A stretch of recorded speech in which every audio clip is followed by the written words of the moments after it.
And welcome to I Protest. It's Donald Jeffries coming to you from just outside the Swamp Fest in Washington, D.C., as I do every Friday at this time. Very special guest today. We had to work to get this set up. We had technical difficulties, and those of you who've been listening to me going back to my TFR days know that this has happened more times than not when I just seem to have these issues. But anyway, we finally got it straight.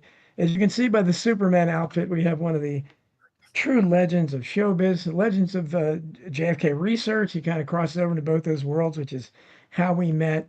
He's one of the most cherished friends I ever had. I remember watching Real People back in the day, and obviously never thought I'd be close friends with the creator and host of that show, and John Barber, popular guest, again, legend in your own time. Thanks so much for coming. It's been too long since we've gotten together on the air. Well, not only do we have, or did we have technical difficulties, we have presidential difficulties, which are harder to clear up than the technical difficulties that we have. So I am delighted because it's been years and years since I've been on your show. And, I'm one of your biggest fans, as well as one of your best friends. So I am delighted to be here, and we'll do whatever it is you wish to do. Well, it's wonderful, and again, we'll have people in the chat. I told them I wish we could get phone calls. I know you love phone calls, but hopefully we get some questions in the chat for you. But John, we're I guess your latest. Hold on a second. Do I have it here? Yes, this is John's latest book, Trump for Morons. And, it's a very small book. Lightly, it's a thin book, but it's a 78 quick pages. 78 pages. It is by far the best 78 pages that I have ever written. There are a lot of the absolute greatest Trump jokes you will ever hear, whether you're a fan of Trump or not. You're going to laugh at them. And along with that is the greatest journalism you will ever read about what's going on in America while that guy is still in the White House. So hang on a second here. I'm gonna read you just a couple of jokes, okay? Okay. You ready for this? Sure. You ready? I'm ready. Okay. See if I can see this. I love this because it's so bloody smart. I said Donald Trump will be turning January 6th into America's July 4th. That is genius. And it just popped out of me. Okay, the next one. Like every president, Trump is going to build a presidential library that he says will be the biggest and the best in the world. Right now, all he has to put into that library are the stolen secret documents. Okay, here's another one. Okay. He is hard of hearing. When Trump had Netanyahu in the Rose Garden, some heckler hollered out, "Go fly a kite." Trump called for Air Force One and took Netanyahu for a flyover over District of Columbia. He thought the guy said, "Go fly a kite." Yeah, I thought you were going to go there. Oh, there you go. You'd be stunned at some of the unbelievable, fantastic journalism in here, which also includes William F. Pepper. You know who William F. Pepper is? Of course. It's the last year at about this time that we met again in Washington D.C. when there was we were showing your great tribute to William F. Pepper at the university out there. Yes, he wrote that magnificent book called The Plot to Kill the King, in which he proved that a gunshot to the chin did not kill Martin Luther King. And he was on his deathbed. And, when I did this, the Jim Garrison films, Jim was also on his deathbeds. And on his deathbed, it was at the time that just after Oliver had made JFK. So Oliver was asking him if he could now make a documentary about him. And he said, no, I've chosen John Barber to do that because long before I knew or heard of you, really, John Barber tried to put me on one of the most popular talk shows in America, and he was canceled for doing that. So I want John to be telling my story. So on his deathbed, I did these two films, The American Media and the Second Assassination of President John Kennedy. And then, of course, the Garrison tapes, which won the San Sebastian Film Festival award. Well, one of William Pepper's best friends is Leonard Osanik in Vancouver. And Leonard couldn't get through past his wife because he was on his deathbed. So I said, well, see what you can do because I want to do a documentary about him, which I did. And it was entered into a Whistleblowers Film Contest. And it was the film that won the Whistleblowers Film Contest. So I'm really, really, really proud of that. But there are a lot of, I cannot believe that Donald Trump is going to last 4 years. I mean, first of all, he is so monumentally stupid. And I can't believe the American public is as stupid as to tolerate him for 4 years. Well, I think he's losing a lot of bit. What do you think about this is going somewhere. Okay. Do you know he took over the Kennedy Center?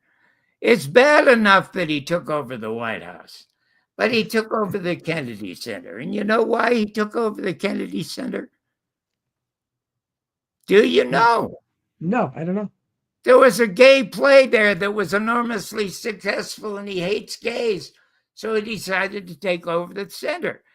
Now, what worried me was that Hollywood is kind of cowardly. Most Americans are kind of cowardly because they won't face up to his idiocy and his incompetence. So when he decided that he was not going to have any gay plays at the Kennedy Center, what do you think that I thought of as a former movie critic? I thought something witty, I'm sure. Well, I don't know that it was witty, but it was a little scary. It was worried about maybe Hollywood might cut down on perhaps doing some movies about homosexuals. I'm going to explain to you how sick he is with his hatred for homosexuals. At his inauguration speech, or whatever it was, he said there are only two sexes in America. They are male and they are female. Well, one of my closest friends was one of the best writers I ever read. She went down that Trump rabbit hole, applauding him for only loving females and males. So I wrote to her a note telling her that according to scientists and psychologists, homosexuals are 10% of the entire population. And you won't find a heterosexual who writes love songs as well as Cole Porter. She never, ever spoke to me again. But to show you how worried I was, first of all, two of the most entertaining movies I ever saw were about homosexuals. One was called Birdcage. Mm-hmm. Do you remember it with Robin Williams? Yes. Well, yes or no? Was it funny or not funny? Sure. Well, Robin Williams was great. So sure. More than sure, it was hilarious. And what was the other one? With Robin Williams playing a babysitter. Do you remember that one? Oh, is that Mrs. Doubtfire? That's it, Mrs. Doubtfire. Yeah. Mm-hmm. So I was concerned that maybe Hollywood would get frightened about doing movies about homosexuals and denying us the genius of a performer like Robin Williams. Now, guess how sick he is about homosexuals. Do you remember? Do you remember Hiroshima? Yeah, well, I wasn't there, but I certainly know about it. Okay, tell us what happened at Hiroshima. Well, since we're a responsible nation, we dropped it.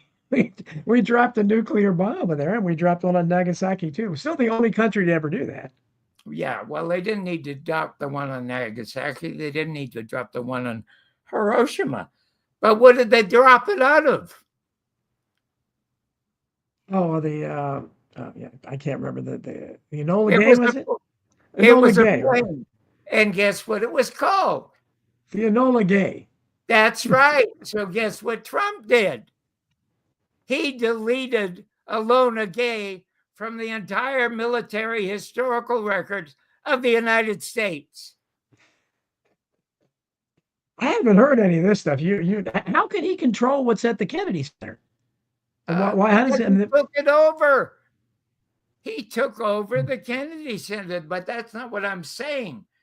He has such a loathing for homosexuals. He deleted one of the great historical facts in military American history about the Enola Gay dropping an atom bomb on Hiroshima. Mm-hmm. You can't find the name Enola Gay now in any of the military records. And what else he did on his own, he went through the list of the top generals and officers in the military and deleted a half a dozen men who were honored officers named Gay. Gone. I hadn't heard that, John. Wow. Yeah, well, you don't hear it, but it happened. How on earth can the Americans tolerate a human being this goddamn stupid? John, I think that the because there has been so much corruption for so long and people were so fed up, I think that he's like Emmanuel Goldstein in 1984. Remember in Orwell's 1984, Goldstein was the opposition. And you had the 2 minutes hate instead of the 24/7 hate. But of course, it turned out to be, I don't think he was a real person, but he wasn't legitimate. That's what Trump is. Trump is the opposition people are given. You don't like what's going on? This is your boy. Hey, listen, stupidity and ignorance is not opposition. It's lack of smarts. I mean, it's just inconceivable to me that, and you saw what happened at his so-called parade, his birthday parade. Nobody showed up. And yet the streets were filled with 20 million people protesting no kings. Why aren't these 20 million people walking on the White House and dragging him out? I mean, he'd be the only president removed for being stupid. The man is incompetent. The man is stupid. What do you think is going to happen in terms of, because we're in a very difficult situation with Iran and Israel, and Trump is even more than most presidents in the pocket of Israel. Do you think he's going to attack? Because he, as always with Trump, he says a million different things. He keeps saying different stuff. It's not Trump that's just in the pockets of Israel. It's the entire Congress. It's the entire Senate. Who was that wonderful, the greatest Congress person this country ever had? The black woman who was assaulted when she tried to go into her office. Cynthia McKinney, my friend Cynthia McKinney. Cynthia McKinney, the greatest congressperson we ever had. She questioned 911. She questioned the murder of Dr. King. She questioned the murder of John Kennedy. They arrested her when she tried to go into her office, and she had to flee to Asia, where she now lives. And she was unable to talk to her mother, who lives in Georgia. So Serena and I spent $400 and sent her a phone so she could call her mother and her family. So I'm really proud of the fact that we did that. But you know what? The reason they hated her every person who becomes a congressman or a senator in this country, before they swear allegiance to the Constitution and the Bill of Rights, they have to sign a document saying that they will support Israel. That's what she said. Yeah. Yeah. And she refused to sign it, so they destroyed her life and destroyed her Yeah. career, for God's sake. And look at Absolutely. Netanyahu is an unbelievable, totally obvious, deranged, sadistic war criminal. And you know what he used to do before he started the slaughter of the hundreds of thousands of unarmed Gazans and Palestinians? Every 4 years, he had a plan called Mow the Lawn. And you know what that plan was? You know what it was? Kill more Palestinians, I would imagine. Well, what does mow the lawn sound like? It sounds like cut down the grass. And right. The grass he wanted cut down were the children. So every 4 years, he launched his military to go out and mow the grass and just target Gazan children. And the world is tolerating it. You know, I do not know of, except for Chris Hedges. And then who is that brilliant Jew that a lot of Jews don't like because he attacks Jews for profiting on talking all the time about the Holocaust. Is his name Norman Finkelstein? Finkelstein. Yeah, Finkelstein. Yeah. Yep. The man is unbelievably brilliant. He's written 2 books about Gaza and what they are doing. They are the only 2 people I know of in the entire planet who are pointing out what it is that Netanyahu is doing, and which I think 3 countries in Europe have already declared a war crime and issued arrest warrants for him. And we're still doing business with them. There's something wrong with us. There's something terribly wrong with us. Well, I think we again, you said they have complete control of Congress, but you can see, I do think that because of what happened in the reaction to the October 7th thing, because their unbelievable overreaction to whatever happened on October 7th, and the hundreds of thousands or whatever, how many Gazans have been killed, they've decimated, and people seeing the footage and everything. I think they really are losing the public relations battle here, especially if you look at people like Candace Owens. Candace Owens was just kind of a regular conservative, Black woman, so the conservatives embrace her. Ben Shapiro, who again, a lot of these Jews like Ben Shapiro and Mark Levin, they're being outed for being loyal to Israel. You can see their mask comes off, and Shapiro fired her. And she's bigger than ever now, and she has become such a radical. All she talks about are Jews now. So if he was trying to stop that, he created a monster. But I look at the podcast, and they're all almost monolithically against us getting involved. And you still have people like Lindsey Graham, and you saw Ted Cruz debating with Tucker Carlson the other day. So you have those people still, but I don't know. We'll see what happens. Why do you think we got involved with Iraq?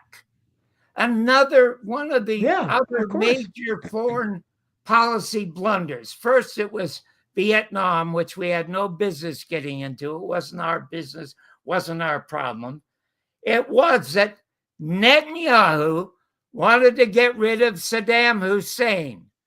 So he had his minions force our government and our military to attack and murder Saddam Hussein on behalf of Netanyahu and Israel. And I posted something the other day that I just sent people crazy. I said, thank God Iran is not Gaza. And everybody started jumping over me. Why would you say such a thing? I said, let's hope they have an A-bomb.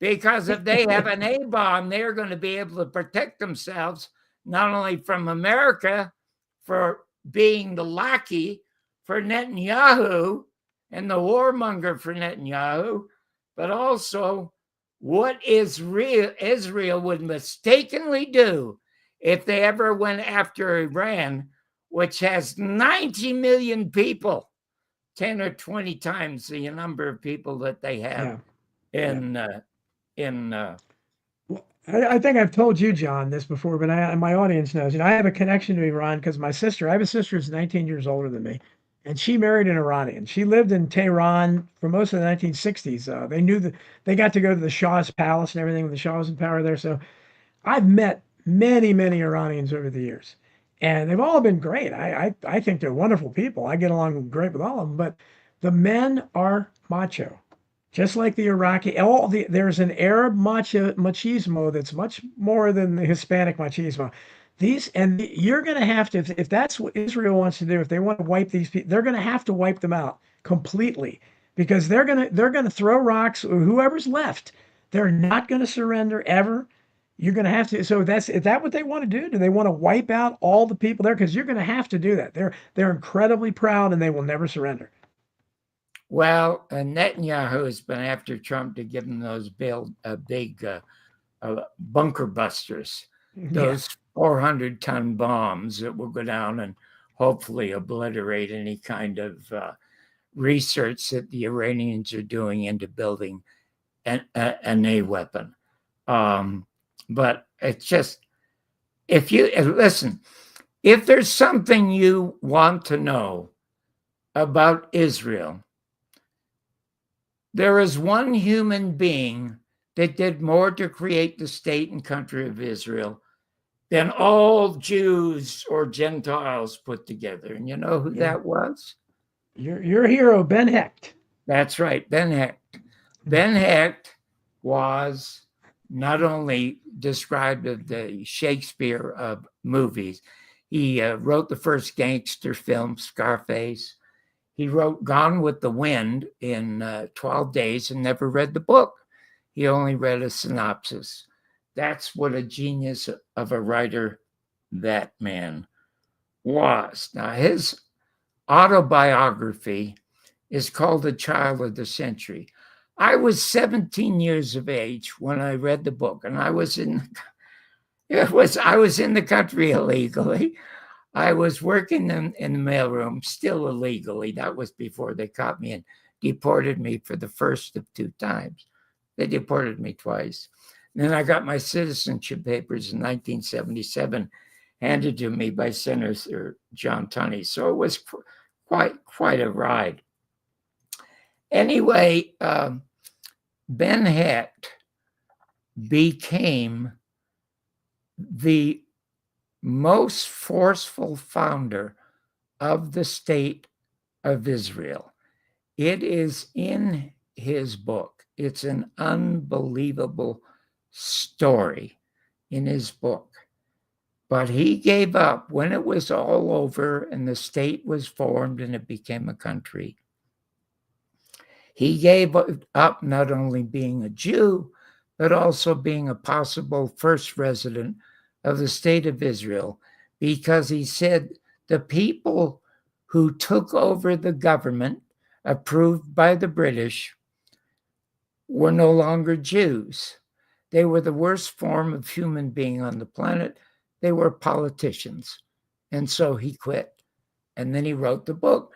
Now, when I got the book, I was, as I said, working in the mailroom, and I saw it in a bookstore, Child of the Century, and it was written by Ben Hecht. Well, as somebody who was interested in movies, there was a company called Hecht Hill Lancaster. I don't know if you ever remember the name of it, but they made a number of really good films. So I was a big fan of their production company. So when I saw this book written by Ben Hecht, I thought it was one of the partners in Hecht Hill Lancaster. And guess what the first sentence of the book was? I don't know. He said, I've always thought about writing a book about myself. And I thought, Jesus, that's me. I'm only 17. I would like to write a book about. Everybody would write a book about. Yeah. So I picked it up and I started reading it. And I couldn't but put it down. I read it about 10 times in about 4 weeks. I just could not put the book down. It was so interesting. so historical. He is the only human being to whom I ever wrote a fan letter. I was 17 years of age. I picked up a piece of paper like this, legal, and in longhand wrote a note. Now, I didn't even know I could write. I was only 17. Guess what the first sentence was that I wrote to him? You Okay. probably told me, but I can't remember. Well, I don't even know if I told you, but it's in my book. I said that I am so sorry I ever accidentally picked up this book to read. Oh, It's yeah. my first sentence. And I said, because if they do not find something still unprinted by Mark Twain, you have ruined my reading forever. So that was the first, I didn't even know, I got 17. How could I write? 2 weeks later, I got a 10-page handwritten note from Ben Heck. He said he was on his way to Laguna Beach, the Playhouse, to do a one-man play called Winkleberg, and could I get off from the mailroom and come down and be his assistant for 2 weeks? So for 2 weeks, I was the assistant of the greatest screenwriter ever, Ben Hecht. Just, your life has been so charmed, as you say. It's amazing how these things happen to you. Something? One of the reasons I never get upset. I have, I have, of course, a few Trumpaholics who say you're a hater. I'm not a hater. I'm a reporter. If I report a fact about Donald Trump, it doesn't mean I hate him. It just means I'm a good reporter. I am the only person I know of, Donald, who believes in absolutely nothing. I have no beliefs whatsoever. So, I can't be upset or bothered by anything. I seldom get bothered. But I will say this, as somebody who is a total non-believer, I cannot deny there is something at work in the universe that comes to the aid of people who need it, like myself. And in my book, I recite at least a dozen and a dozen and a half instances of what I would call divine intervention, where somebody would pop up into my life for a week or a month or a couple of years and improve it dramatically. I can't deny that they are divine intervention, because I wouldn't even know what else to call them. Yeah, I think you've had a lot of those examples in your life, because you're it's just incredible what you came from, and getting a 10-page letter. Well, you knew what to write. You came up with a sentence that got Heck's attention. But that's fantastic. How many people write a fan letter and get to instantly meet them? Well, and I didn't even know that I could even write till I wrote that when I was 17, but when I was 31, I had gone to Las Vegas originally to be a gambler at 17 years of age, and I was doing okay. But you know what? I discovered that money didn't mean anything to me. I was a successful gambler, made a few $100s a week. I paid the rent, paid the food. I didn't want for anything, and when it came to money, but I was totally empty. And I remember getting up from the blackjack table. I played only single deck blackjack because I was good at it. Cashed in my check, never gambled again. Got on a train and went to Hollywood. And the reason I went to Hollywood, I loved the movies. They were the things that kept me alive when I had no mother and no father, and I would go and watch double bills for 5 cents at the Manor Theater on Kingston Road in Toronto, and at the end it said Made in Hollywood.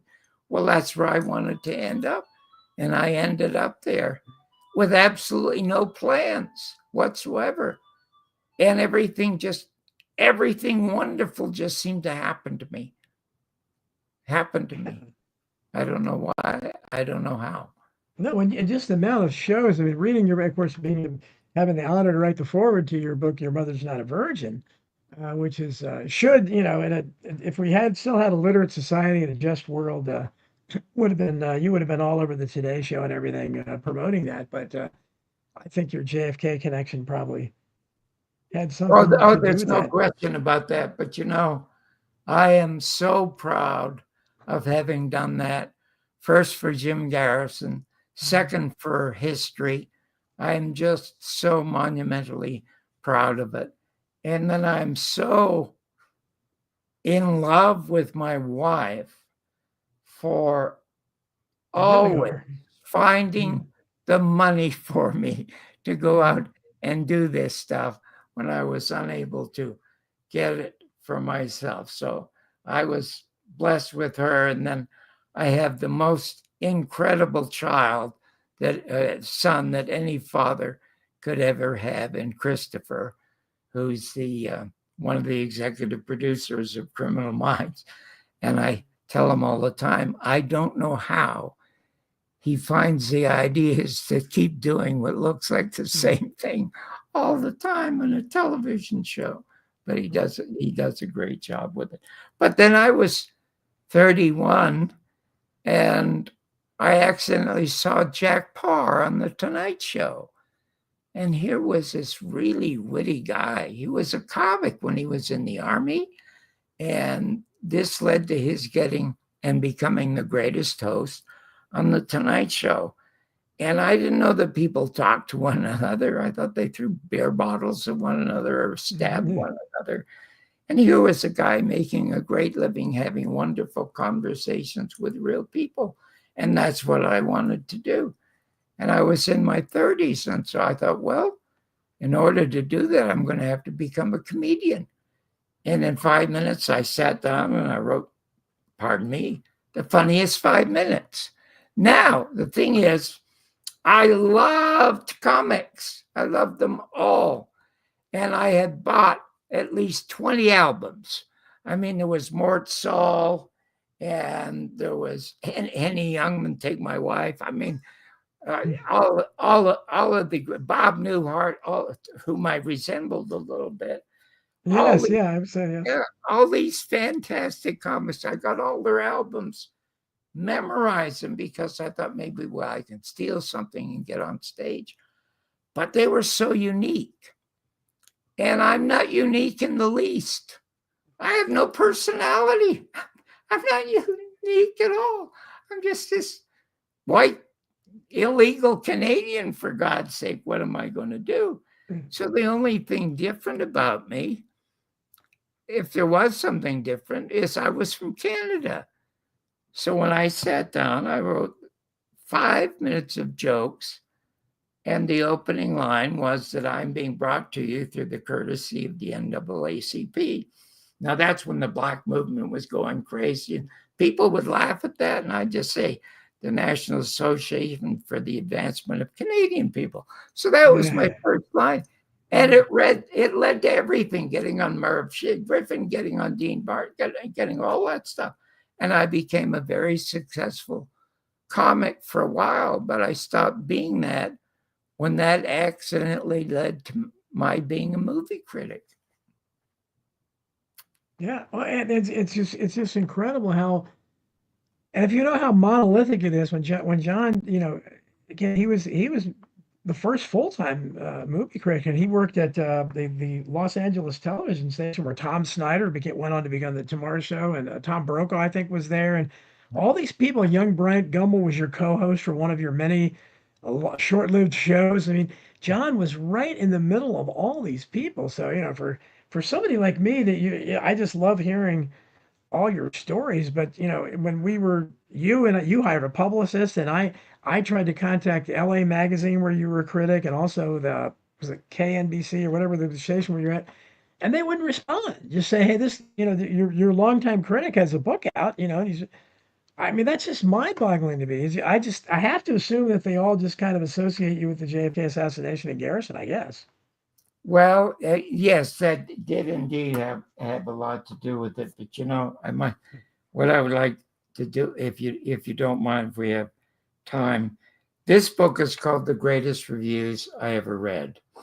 and it's written by Carol Hainig. Carol Hainig was the one that helped put my first book together, Your Mother's Not a Virgin.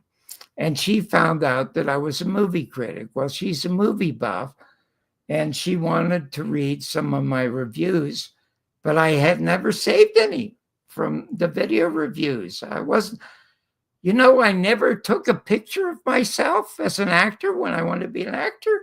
What kind of stupid actor is that? I have never taken a picture of myself ever to promote myself. Somebody's always given me a picture, but I've never done it.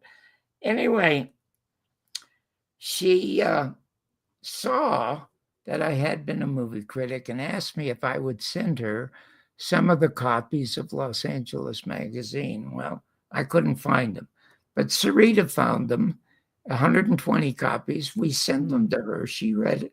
She wrote this wonderful, wonderful book. And I would like to read one of my favorite reviews that I did in it. And then I would like to tell you the story, because in putting this book together, she asked me the greatest questions about what makes a critic when you had no training as a critic, what makes you a movie critic. And what was the toughest assignment you ever had as a critic? I've never heard anybody ask that question as a critic. She asked it. And guess what my toughest assignment was as a critic? I don't know. It was reviewing Deep Throat. Oh, that's right. I think you told, yeah. Yeah, because management asked me, the news director, Erwin Savchuk, came to him one day and he said, "Hey, I want you to review Deep Throat." I said, "I can't review a pornographic film, for God's sake." He said, "Well, you're going to do it for us." I said, "I can't. How do I do that?" He said, "Listen, if it's good enough for Jackie Kennedy to see, it is good enough for you to see." And there are pictures of her coming out of watching the movie Deep Throat. So I wrote about the experience of going to see Deep Throat. And I would like to tell you the outcome of that. But before I do that, would you mind if I can see this? Can I see this? Okay. Do you mind if I read you a short review of a film? Oh, of course, please. Okay. Well, because when I was a critic, I never ever made a note of a movie that I saw. If I saw it the day before, or I saw it 3 months before, I never made a note. I was one of these people that it could only work at the last minute, as you could see from when we were trying to do the show here at the top of the show. I have to be a last minute person. Anyway, this was one. When I saw a film, I had no thought about what it was I was going to write, and I saw this movie, Jesus Christ Superstar. Mm-hmm. And I saw it 3 months before it was released. So I'd never made a note about it. And then about an hour before I'm supposed to go on at 6:00 with Tom Snyder, I have to think of a review. And this is what I wrote. Can I read it to you? Sure, I wrote please. it in about 5 minutes. Okay, let's see. God, I hope I can see this. In the beginning, there was the play, Jesus Christ Superstar. It was full of wonderful music and vitality, and Universal Pictures looked out over the prophets it maketh and said, "That is good. Let there be a movie." But the movie was without a director, and so Universal looked over Fiddler on the Roof and the prophets it maketh and said, "That is good. Let Norman Jewison be the director." And so it was. But the movie was still without a director. So Jewison said, "Let me be one of the writers." And so he made himself a writer. And lo, the movie was now also without a writer. And the director writer was without ideas. And lo, he looked again upon Fiddler and said, I have an idea. I will go on location to the Holy Land and do Fiddler on the Mount in the land of the prophets. It was a bad idea. And so the talented cast was assembled in the wilderness and for 40 days and 40 nights wandered without direction. And when Jewison looked upon the daily rushes, which were without form and void of imagination, verily he said to himself, what do I do now? And a voice from the darkness, universal towers, saith, how about some symbolism? And so Jewison brought forth 4 tanks, 2 jets, 1 machine, everything but a partridge in a pear tree. And the symbolism was obscene and obscure. And when Jewison looked again upon the rushes, he said, I have another idea. To keep the audiences awake, let there be decibels. And verily, the beautiful music was made loud. Noise, another bad idea. And when Universal publicly looked upon Jewison's finished work, they said, yes, it is good, because that's what they're paid to say. But yea, verily, and lo, when the audience looks upon Jesus Christ Superstar, it will say, quote, forgive them, for they don't know what they do. Brilliant. Okay. That was okay. Now, the toughest thing I ever had to do, I said, was to review Deep Throat. So you would like to see the story or hear the story about how I talked myself and made myself do that at the urging of my boss. That's quite an assignment. Oh, yeah, okay. I didn't want to see a pornographic film. It was playing at the Paris Theater on Santa Monica Boulevard, which ran all these X-rated films.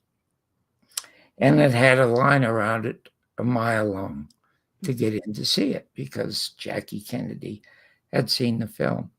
So I went to Sarita and I said, I have to go see this film. I'm definitely not going to go alone. Will you go with me? She said, I don't want to see a pornographic film. I said, I know you don't want to see it, but I need company. Otherwise, I can't go. She said, okay, I will accompany. So anyway, we get to the front where they take tickets. You pay your price to go in. The line is a block and a half around. And Sarita doesn't want to sign a release.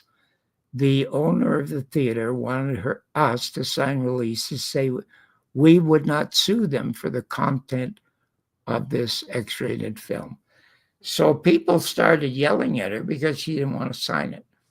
So eventually she just put an X down and we went in and we sat in the back seat. It was terribly uncomfortable because now it's all crowded and you're walking by people and you're touching knees and stuff like that on a damp floor. And it's really extremely, extremely unpleasant. So I ended up reviewing on the air the experience of trying to see Deep Throat and said very little about the content of the film. I reviewed my experience of the audience, of the management, of the forms we had to sign, and what people would be in for if they went to see this film, which was the most profitable film in movie history. So anyway, about a month later, I get a call from a lawyer in Orange County. He identifies himself as a guy who's just been hired by the owner of the theater in Orange County who was arrested for showing the film. And he asked me if I would show up as a professional. He would pay me $500 for my observations. It was like when Lenny Bruce was arrested by the cops at the instigation of the Catholic Church. He kept hollering about free speech, which he was being denied. So I said to the guy, I don't want $500. I believe in free speech. I'm not a fan of the movie, but I am a fan of free speech, and the film is free speech. I'll be happy to come down. So I went down to testify. The place was absolutely and totally packed. You couldn't get in. You couldn't get in for two reasons. One of the reasons was it was a major trial for a guy who's showing the movie Deep Throat. Secondly, a lot of publicity had been put out about the fact that this major filmmaker, a movie critic from LA Magazine and NBC, had been called as a critical witness by the lawyer for the film owner. So the place was jammed, and the attorney for the movie owner was brilliant, because what he did, he spent the first 25 minutes when he was interviewing me talking to me about my life. Where was I born? How come you were born in the Salvation Army? Where were your mother and father? You didn't have a mother and father. How did you live? You were living on the streets. He did this for 20 minutes. So when you have a guy telling this horrible, sad life story, but not feeling sad about it, you have an enraptured audience. So when he got around to the business of my being a film critic, he asked me what qualifications I had for being a movie critic. And I said, well, you don't have qualifications to be a movie critic. You either like what you saw or you don't like what you saw. And if I liked what I saw, I wrote about it. If I didn't like about it, I wrote about it. He said, well, where did you learn to do that? I said, I didn't learn to do it. That was my reaction from a 6-year-old from the time I went to see a movie. I mean, they show The Wizard of Oz. They show the trees, and I jump out into the seat. I'm so afraid, okay? That's how I treated being a movie critic. So he said to me, but now, not only are you with NBC, he asked me how many Emmys I'd won. I said, well, I've won 3 in a row as a critic. He said, and you're also in Los Angeles Magazine? I said, yes, I'm in there every month. And then he said, did you do a review in Los Angeles Magazine? And I said, yes, absolutely. And he said, did you do the same review on the air on NBC? And I said, well, not exactly. He said, why? Well, because there was language I could not use on NBC that I was able to use in print when I did the print review. So he said to me, do you mind telling me what your last line of your review was? And I was really silent. And he asked me again. And I said, well, on television, I told him what the last line was, and it was clean. But I didn't tell him what I'd written in the magazine. And he kept insisting that I tell him and the judge in the court what I had written in the magazine, which was not on the air. And I declined. And the judge said to me, why are you declining such an easy question? I said, because, even as a comic, I never swore on stage. I don't like swearing. I try to speak without using profanity. There must be a better way to describe something other than F words, and the audience applauded. So I said, I just don't want to talk about it. He said, well, you're in a court of law, and I must tell you, young man, No matter what you say, I have heard the worst things any human being could ever say right here in this courtroom. So please, would you answer the question? So he asked me again, did you say on the air what you wrote in the magazine? And I said, no, I did not. It was different in the magazine than it was on the air. And he said, why? And I said, because I don't talk like that. He said, okay, will you please tell the court what it is you said? And I said, I'm embarrassed. Please, I'm embarrassed. And the judge hit his gavel again.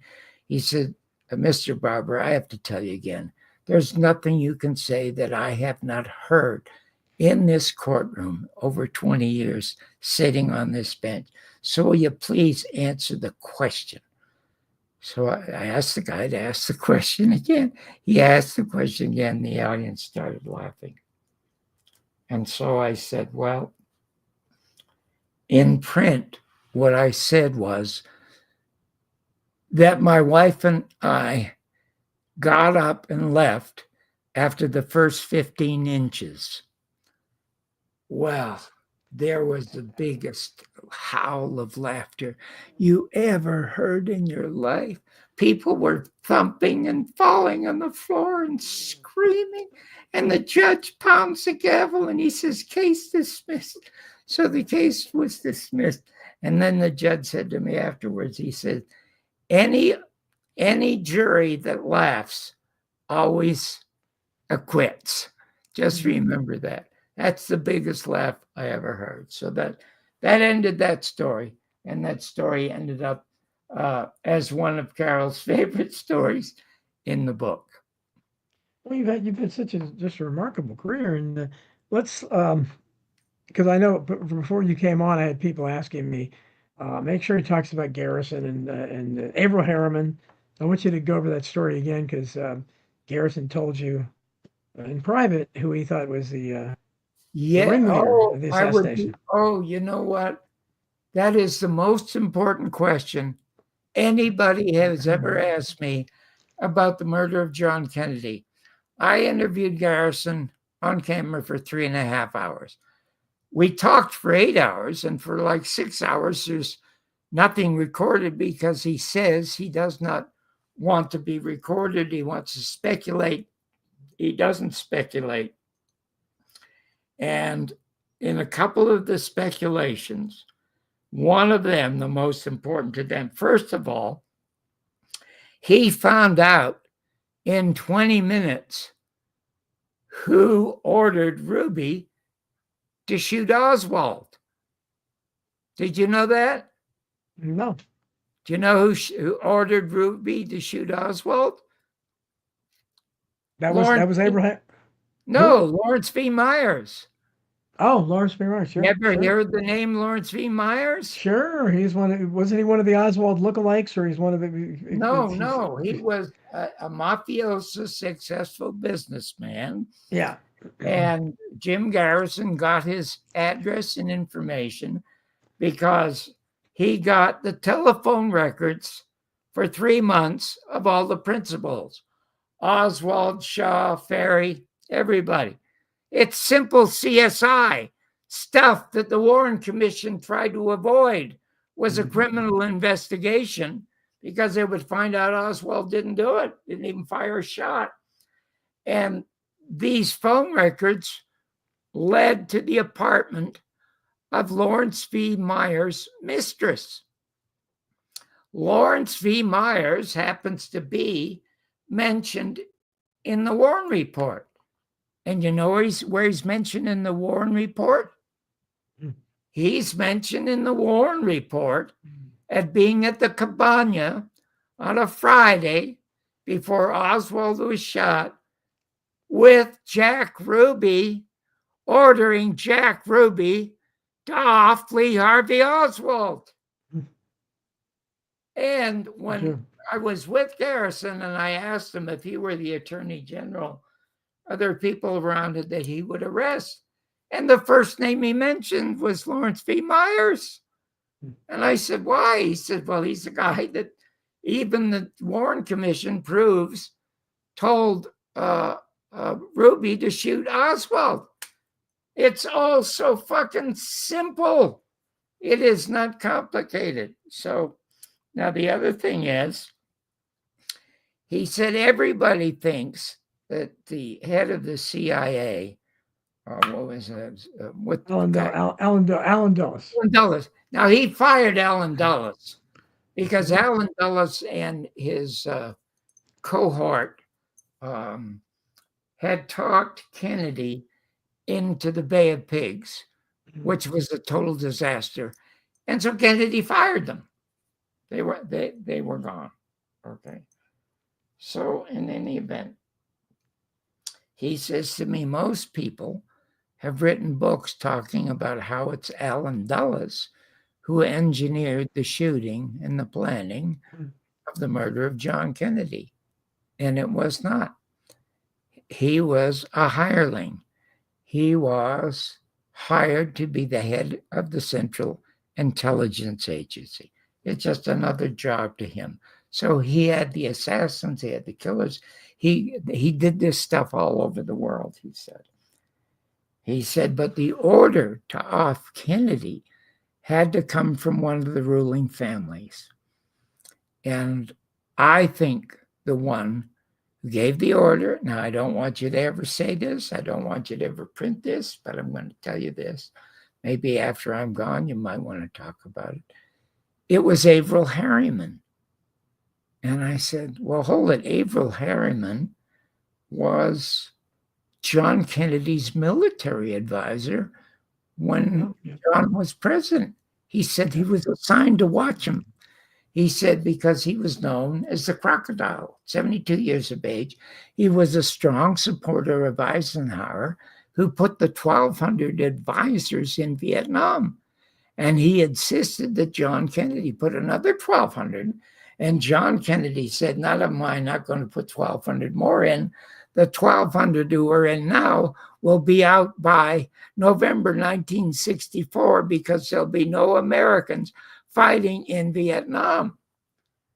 Well, that's not what Harriman wanted to hear. So he sent a memo to Henry Cabot Lodge, who was the, I guess... his emissary to Vietnam, yeah. Yes, the emissary to Vietnam, ordering him to off Diem because Diem would have become the president of a united Vietnam, North and South, more so than Ho Chi Minh. It would be him. And Kennedy was very friendly with them, so they knew everything would be wonderful. And 3 weeks later, they offed John Kennedy. This memo is called number 243. You can look it up in Wikipedia. That's how obvious they are about the shit that they do. They can tell you what they're doing and they don't give a shit that you know it.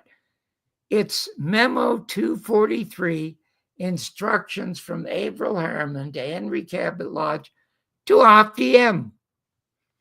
When Bobby Kennedy saw this and knew that he had not gone through his brother to send that memo, they got into a fist fight.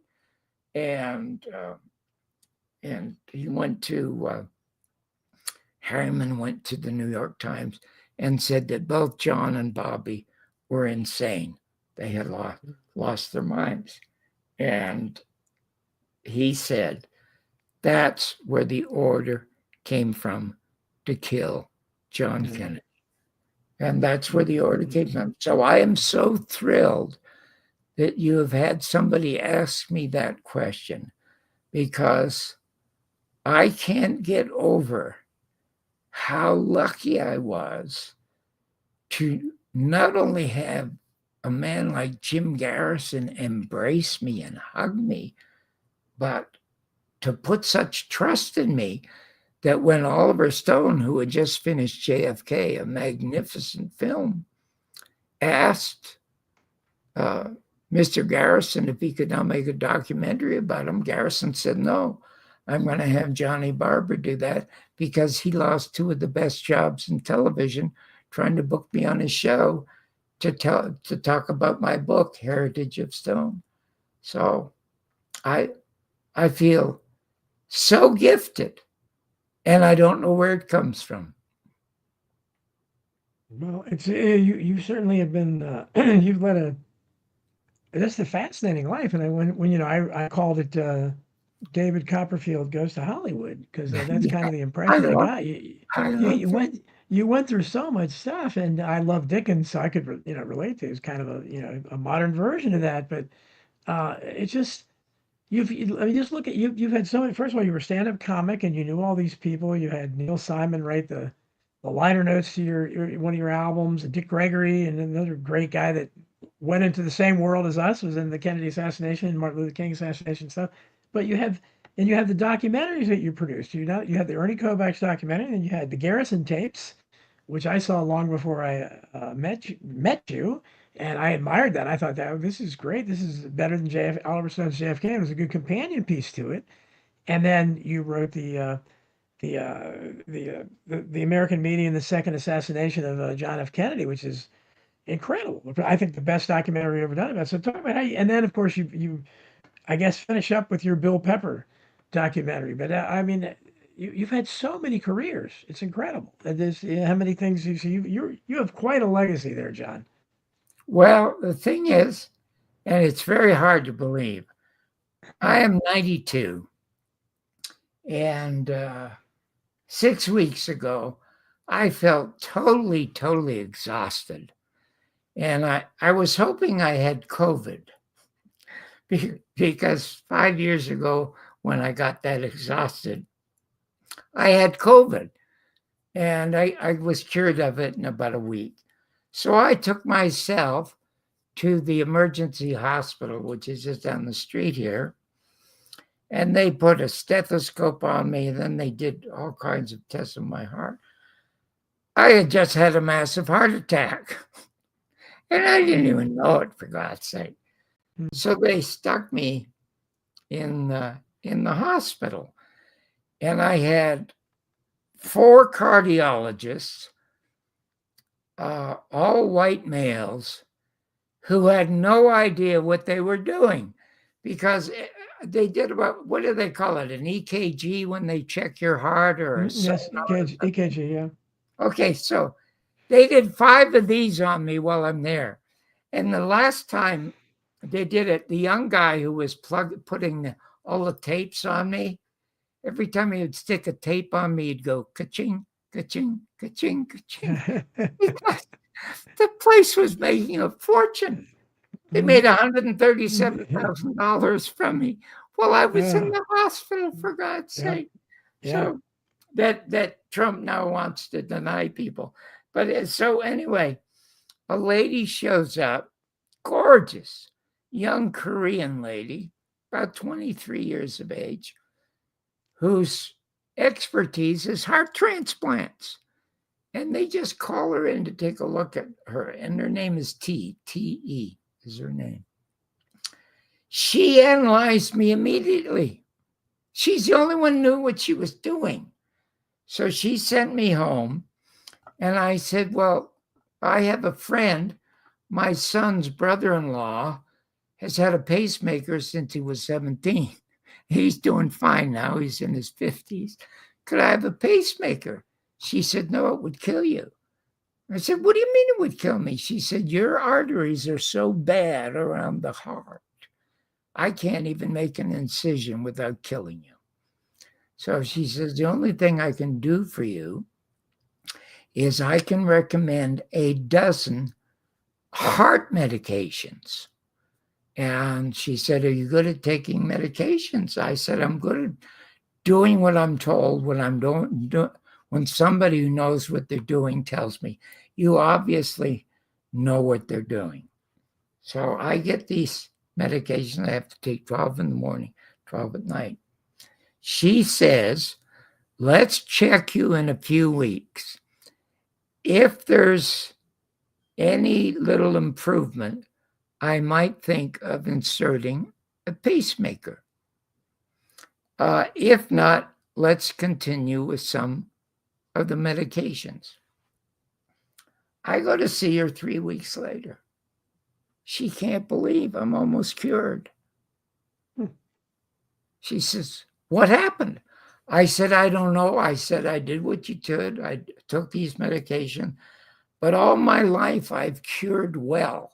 No matter what has happened to me, for some reason, I cure." She says, "Well, I would like you to keep taking these medications, but I'm never going to take a knife to you because you might live to be 102 with just these medications." And I must tell you, I still go, it's 105 out here. I Hmm. go out every afternoon in 105 heat to play 9 holes of golf. It's She said amazing. it's kind of dangerous, the heat. She said, but the fact that you have these physical exercise. So I think I'm going to live easily to be 102. Just I easy. I think so too, John. You're. It's remarkable. Somebody in the chat was saying I'm prattling on like a schoolgirl towards you. But of course, I admire this guy. But I mean, when you realize that you're 92 years old, and as long as I've known you, you have the energy of a teenager, and you're the only person you talk to people in their 30s and 40s, and they don't talk about what they're planning to do or anything that they have, goals like, well, I want to do this next. Or you always have something you want to do next. It's But, incredible. but you know And, something? I never announce it. yeah, I just, if I think the worst thing that anybody could do if they have a plan is to talk about it because it dissipates the energy. You keep it to yourself, and the energy creates in your own being, in your own mind, so that you have to express it yourself. I have never, ever, ever talked about anything that I was going to do. But I will tell you this: I have the most active mind I've ever come across. I can't stop it. Even yeah, when I go to sleep, I can't even stop my mind. yeah, And me too. Yeah, physically, yeah. if I'm not doing something physically, I will just roll up and die. I have to be in motion in my head and in my body. And I am. I I am. I I'm think in that's your motion. secret. Huh? I think that's your secret is that you remain engaged and so interested in things, and you have But it's not, things to. what? It's not a secret because a secret is like having a plan. I do not have a plan. I just love my brain. It's been my best friend since I was 6 years of age. I have never, ever, ever in my life felt alone. I've been alone hundreds of times, terrible times, but I've never felt alone because I had the greatest company up here. I am my own greatest company. I hate to say that, but I am. Oh, yeah, So, I remember you saying that.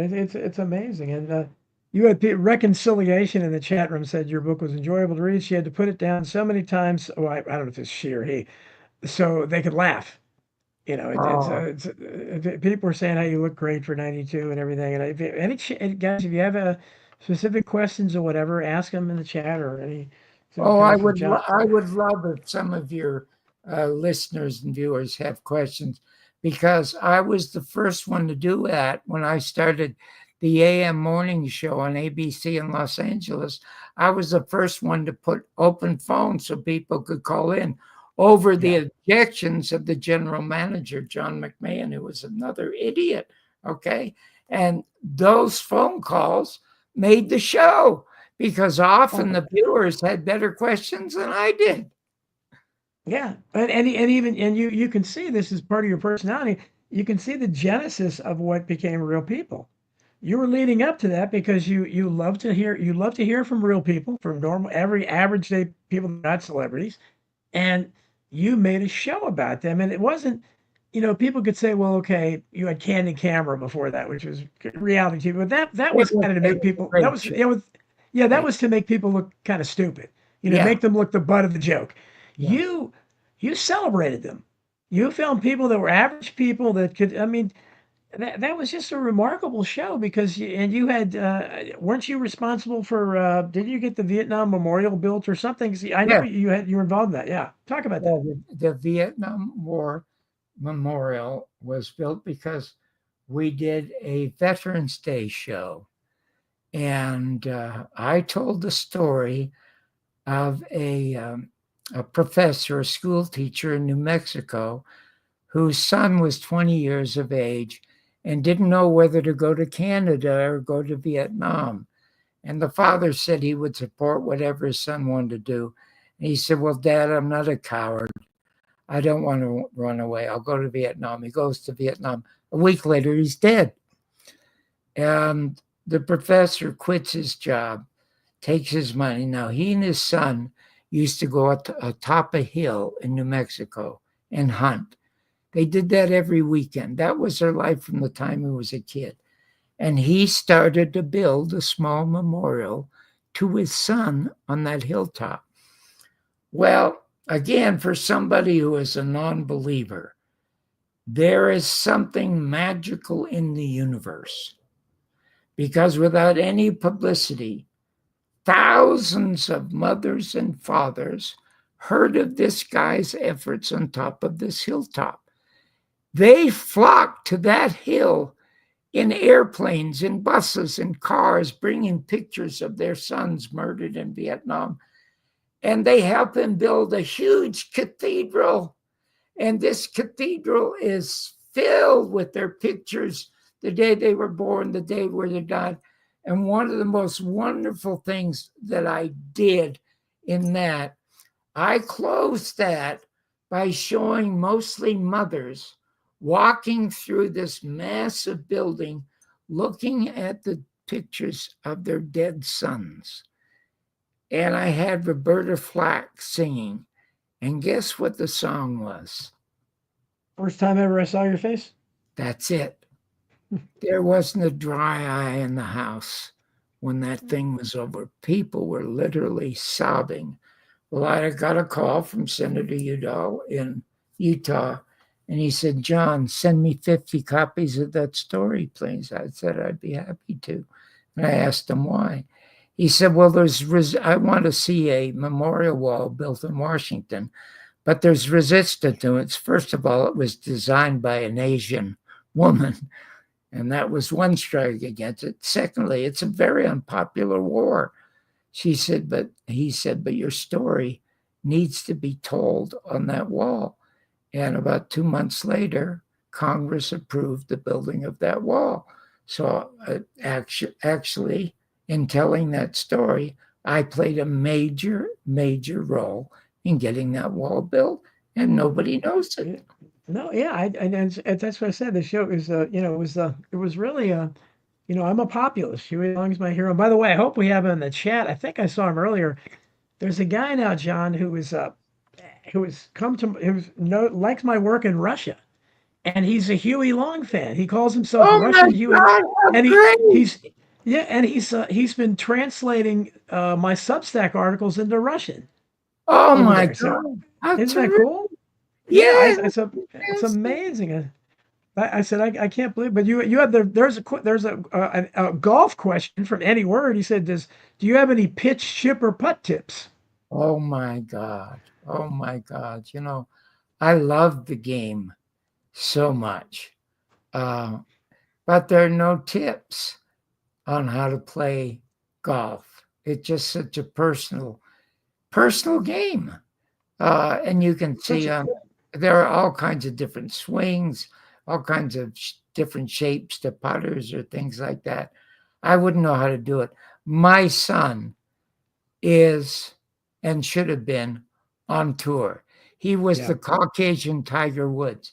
He still is a scratch golfer, has the greatest golf swing I ever saw, and never had a lesson. And when he was at North Hollywood High School, where he won the championship 3 years in a row, the only other person to ever do that was a professional golfer besides my son. I went to the coach, and I was making a lot of money at the time on Real People. I said, "Listen, I'm going to buy all your golf bags for the next 4 or 5 years, but you must not ever give a golf lesson to my son. He is a born natural. If you saw my son swing a golf club, it's like Fred Astaire dancing, and he never had a lesson. He still shoots scratchy. Coming up here in a couple of weeks, he'll play from the very tips out at Boulder Creek, the best public course in southern Nevada. And he hits it over 300 yards. How he does it, I don't know. He's just amazing. Well, you watched the U.S. Open last week, and you see the guys that Burns, the young guy, just it's such a mental game. These guys are in, but Oh, he collapsed. I mean, and yeah. that happened to my favorite golfer was Greg Norman.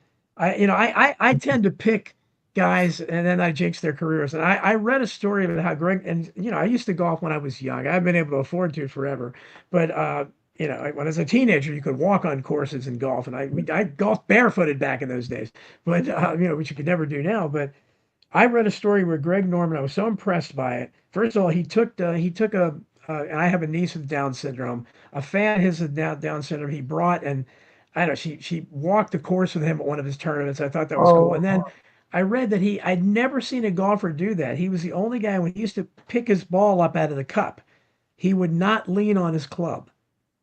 He's the only really? golfer ever, and he said he did that because he didn't want to make a possible divot or something for a mark for other golfers. And that just impressed me. So I got to love this guy. And he lost so many heartbreak things and eventually became he was the best golfer in the world. There's no doubt about it. But the pressure got to him. He had a couple people make ridiculous shots against him in majors, that shots of their lives, and then it got to him. And he had people on that would make choking, his which Yeah. most golf fans don't do. But and so I don't know if you know much about him, but it's such a mental game. I have so much He respect. was a fantastic golfer, but let me tell you some things you don't see. I played the last 2 years at Pebble Beach during the last days of the Crosby Clambake. I Yeah. played behind Jack Nicklaus. I saw him hit a 3-wood 8 feet. 8 feet. He literally topped the 3-wood. What Wow. you do not see on Sunday, you only see the leading 4 to 8 or 10 golfers. Yeah. You don't see the guys behind them who are pros who are screwing up shots all over the place. You have, Yeah. until you go to a golf course and watch a real golf PGA event, but you don't look at the front, you watch the guys at the back, you're going to be able to think you can play this stupid game. I mean, they Sure. are awful. And once in a while, they turn out to be terrific. Wow, I never knew. And Reconciliation, who is Patrick Chanel, and he says he's interviewed you. Patrick has interviewed me. I've interviewed him. His brother Leo Chanel plays for the Kansas City Chiefs, and Patrick is in our world. And he said he is a joke for you. He said, "Why is money green? Because Jews pick it before it's ripe." Oh, you know where that came from? I don't know. Oh my God! I will No, tell you. I'll tell where you did where you? that. I'll tell Okay, you where that came from. Okay, okay. you all know that the only lifelong major star I have as a friend was Red Fox. Yes, There were a couple others like Dean Martin for a lot. that's right. That was Red Fox's joke. Okay, yeah, yeah. Okay, so and then Sinatra for 5 years, but Red Fox mainly. Okay, so now Red Fox does these dirty party records. And when I became a comic, my wife from San Francisco knew both Dick Gregory and Red Fox well because she was the band singer for Earl Father Hines, a great black band leader. And these were fans of his, so she knew them all. So when I was working the Crescendo in Hollywood, she brings in Red Fox and she says to me after your show, "I want you to meet Red Fox." And I said, "Well, isn't he a filthy comic?" She said, "He may be, but he's one of the funniest comedians alive and he doesn't have to be filthy." So I got to meet Red and we hit it off so well. It was unbelievable because what he said to me when I told him how fabulous he was, he said, "John, what you see is me and 15 other comics," because I had to go through copying all of them until I found myself. What a wonderful thing to say. He and Jackie Mason were the two wittiest natural human beings I ever met. So anyway, I get my first talk show on Channel 11 in Los Angeles, Metro Media. And the first person I want to book is Red Fox.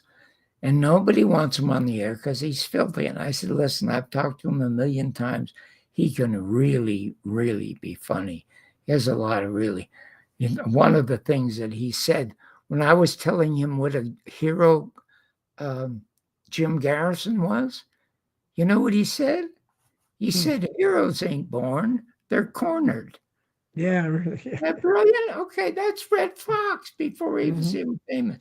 So I put him on the air. He would, and his real name is John Sanford. He was such a smash, and Norman Lear saw him. It all led to Sanford and Son, which is his real name. But when I put him on, he came on and he was dressed in, you know, when the Scotch play golf, they wear these slacks that are sort of curled up a bit. Yeah. You know, Yeah. they're Oh, called yeah. knickers. Payne Stewart. Payne Stewart used to be the Yeah, last they're one to called wear it. knickers. Okay. Yes, knickers. So Yeah. I introduce Red, and he walks out and he's smoking a cigarette, and he walks right in front of the audience, and he's wearing these, and he taps them with his finger like that. He says, I was down south, and I heard this word so many times, I thought I'd buy a pair. He didn't want to say nigger. He said, he didn't want to say nigger. Well, he got this huge ovation. And I knew his act so well that when he sat down, I asked him about the difference between black power and white power. And he said he didn't care about that. He said he only cared about green power. And I said, why is that? He said, if you have green power, you have the money to buy the places where the whites and blacks hold their meeting.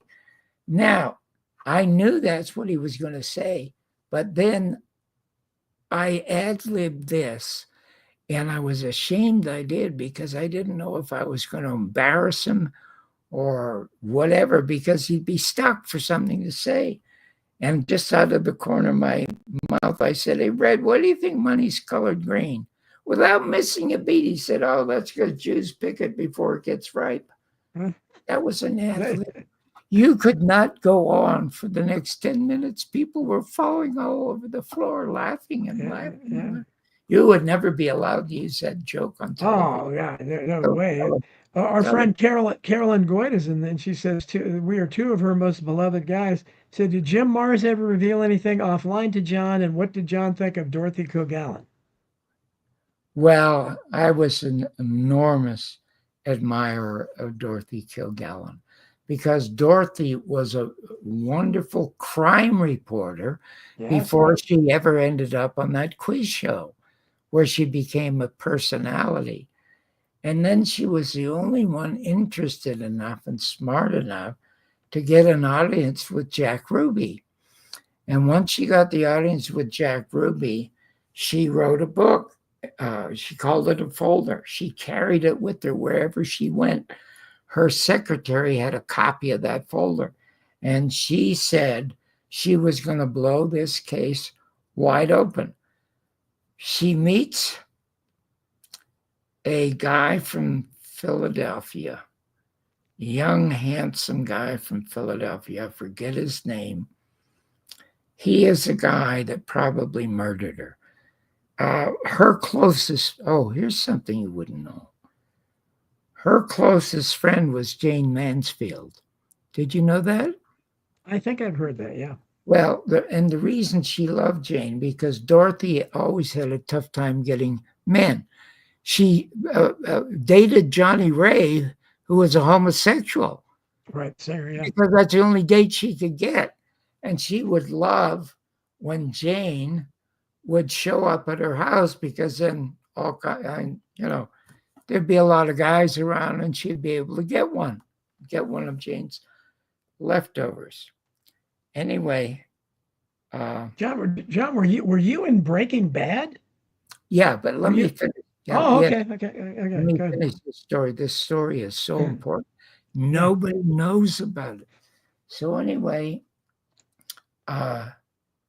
Dorothy ends up seeing Ruby, announcing she's going to break the case wide open. She meets this guy, and then not only is she found dead, her secretary is found dead, and both of them have lost their notebooks. His name was Ron Pataki. Ron Helton let us know. Ron Thanks, Pataki. thank you. Thanks, Ron. I Thank you. think he may still be alive, and he writes poems that seem to indicate that he was responsible for killing her. Anyway, that aside, you all saw that Jane Mansfield was killed in a car crash. Yes. Guess where she was going? Where? To see Jim Garrison. I had not heard this. I know. I had not heard that. Yeah, because before Dorothy died, aside from making a copy for her secretary, she made a copy for Jane Mansfield.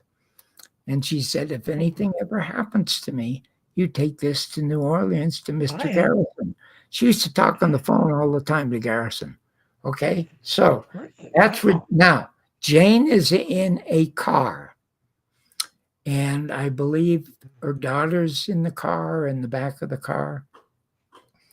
There's a picture on the internet of this car crushed. But the one who knows the most about this is brilliant Wayne Madsen. No, sure. Yeah, of Wayne course. Madsen is by far the best journalist in America today. And he found out the truth of this story.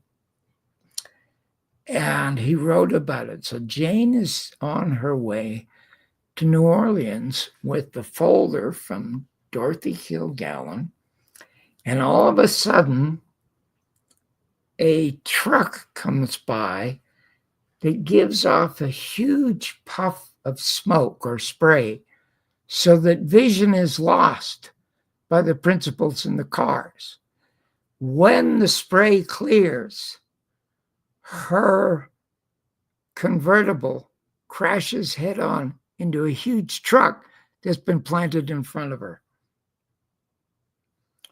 When the cops get there, the manuscript and her briefcase with the stuff for Garrison is stolen, is gone. Now, that's a story that almost nobody knows. I didn't know it. That's amazing. I want to hear more details from Wayne Madsen about that. You get Wayne on your show, he will curl your hair telling me the in-depth story about how that happened, because I heard about it when I guess the lockdown was after there was no COVID and the lockdown was removed. He bought himself a car in Florida and wanted to drive from the Atlantic to the Pacific, and he stopped in Vegas just to see me. So I took him to lunch. God, he ate two of the hugest meals I ever fed anybody. And then he spent the next 3 hours telling me this story about Jane. That's how I heard about it. And he had written about it, but nobody read it. So I had him send me a copy of all the stuff he wrote. You have him send you that stuff, and you have him on your show. It'll be so interesting. As you know, he had already told me he just verified what my own research knew about JFK Jr. That Wayne Madsen was scheduled to meet with JFK Jr. a couple days after he died. And he was going to interview for a position with George Magazine, and his assignment was going to be to write about the assassination of JFK. Yeah, the three of them, himself and two other guys were interviewed. Yeah. They were going to join George Magazine. Isn't that amazing? So he's definitely right in the middle of that you're the only one that I think I really know of who actually deeply believes he was murdered.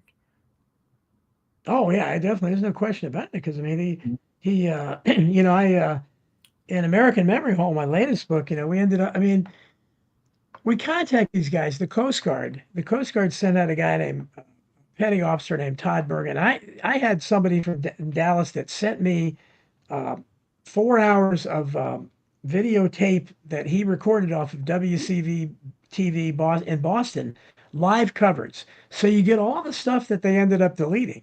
So they had an interview with this guy from the Coast Guard, Todd Bergen, where they talked about the 9:39 p.m. phone call that JFK made, where he was said everything was fine. He's requesting landing instructions. Now they claimed later that 9:39 was the instant he went into a death spiral into the ocean. So they did everything they could later when people, I have that coverage because it was live that somebody sent me, but if you tried to get it later from the TV stations, they edited all references out of that 9:39 p.m. phone call.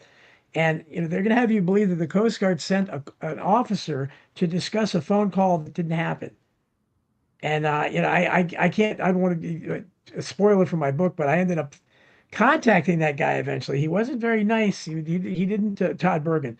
He didn't appreciate me questioning it. He never answered why he would have done an interview like that. And the reporter that gave the interview, Susan Warnick, never responded to any of my emails, and it was later given one of those Profiles in Courage awards by the Kennedy Library. Apparently, the Kennedy Library only gives the worst people. They gave them to Bushes and Gerald Ford, and it's like this JFK would be swearing in his grave if he knew these people were getting Profile in Courage awards.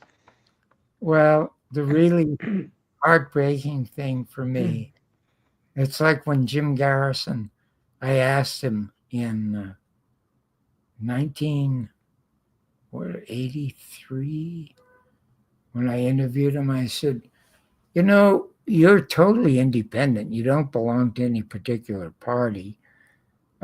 Whatever made you think you could take on the federal government? Okay. And he said two things. He said, one, John, I think I saw one too many Frank Capra movies. I said that myself. Yeah. And the other reason, he says, I thought I was still living in the country I was born in. Well, I've been a citizen since 1977, and it is not the country I became a citizen of. No, it really isn't. And well, we're on the. What do you think? I mean, we're in such dire times. I know we keep to be on. We're on the brink of World War III for like 3 or 4 years now. So and that's, I'm glad it doesn't happen. But what do you? I mean, what are your thoughts? Do you think that there will never be a World War III because the owners of the planet, who are certainly not us, and there are only a handful in each country, and they all chum out together. They're the ones that, 1% of the people with money in this country own 30% of all the country. Only 1%, for God's sake. Okay, yeah. There is never going to be a world war. They're not going to end it for themselves because nuclear bombs are going to incinerate everybody. Right. I don't care how deep down in the dirt you go, you're going to be gone. So that war is never going to happen. Anything it's not going to happen. It's just not going to happen. Well, we certainly hope not, because they try to. Carolyn asked again. Carolyn said, "Did you had a conference where Jim Marrs was there?" And he said she's interested in anything Jim Marrs might have told you off the record. No, but I love Jim. I did something at UNLV. I showed the first Garrison tapes, and I had Joan Mellon there. I had him there, and I had Dick Russell there. And I never thought, and the reason I had to show the film is because Bobby Kennedy Jr. had canceled on me. He was going to come and be interviewed by George Knapp. Then we were going to screen the Garrison tapes for 1,200 people. And I was going to pay him $25,000, which he agreed to, through his agent, Sean Lawton. Sean Lawton is now one of my better friends on Facebook. And so I ended up having to do this other show.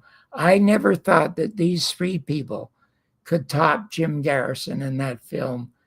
And they were fantastic. And the video was called The Last Word on the Murder of John Kennedy. I think that's what my video is called.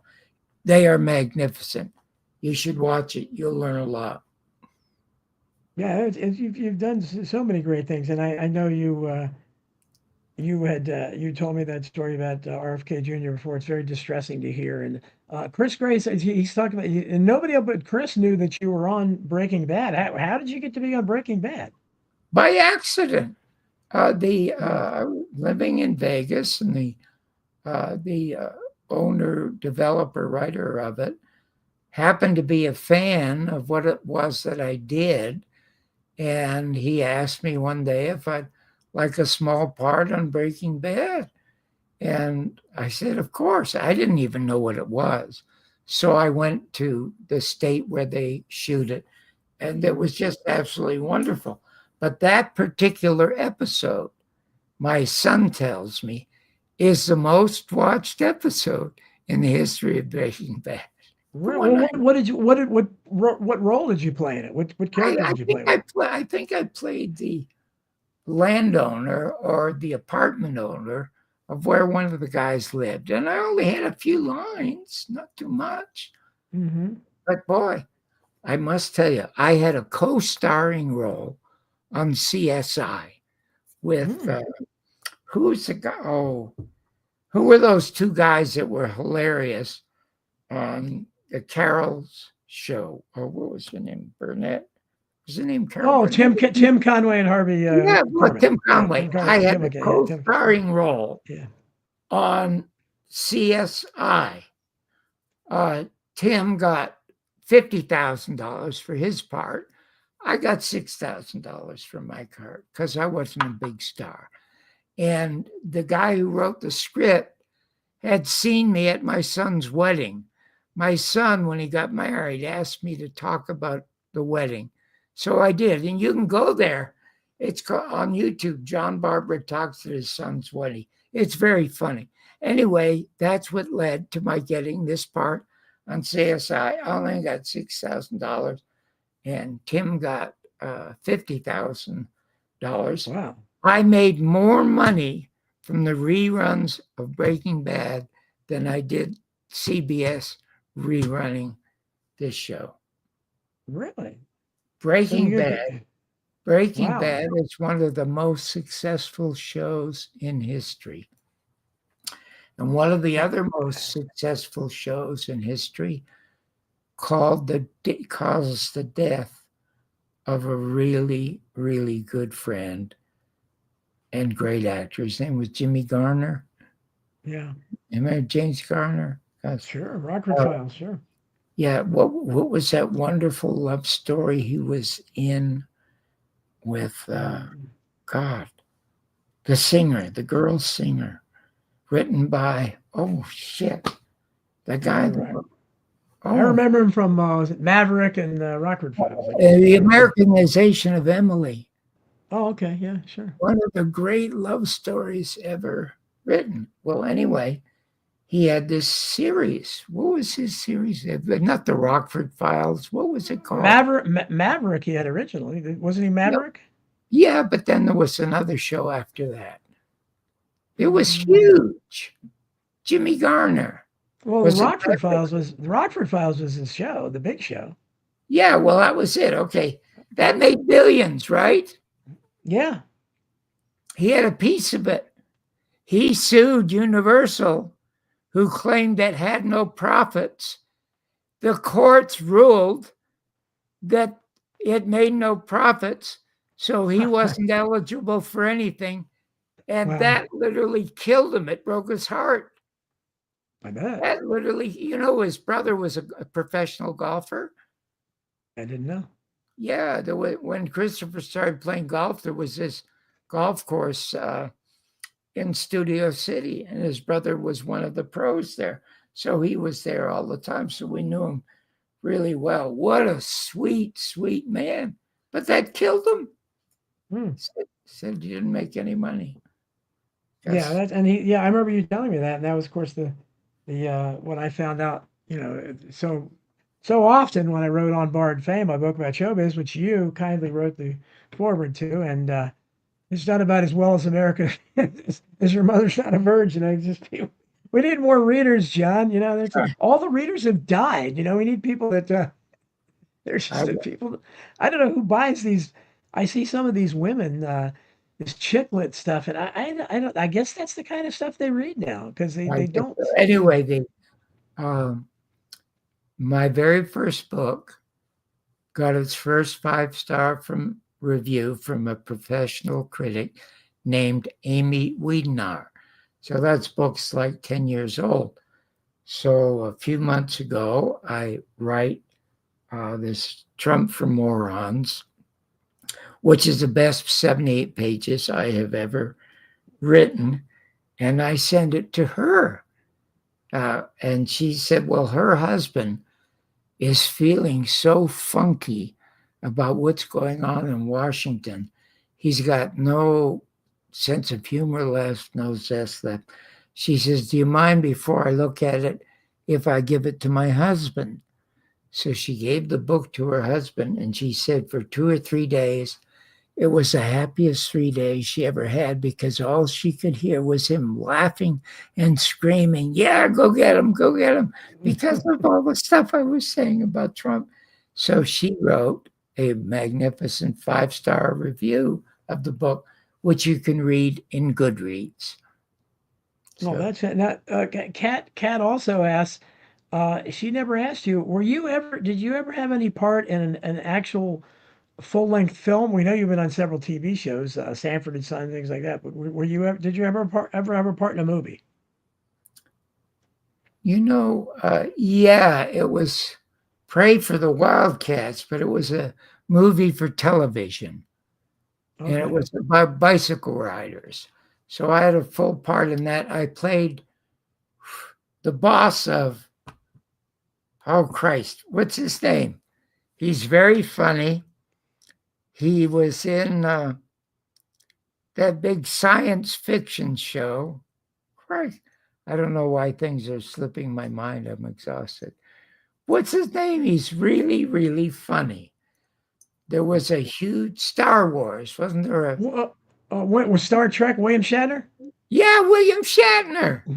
I played William Shatner's boss Oh, in a that must have been movie fun. called Pray for the Wildcats, which Okay. you can see on YouTube.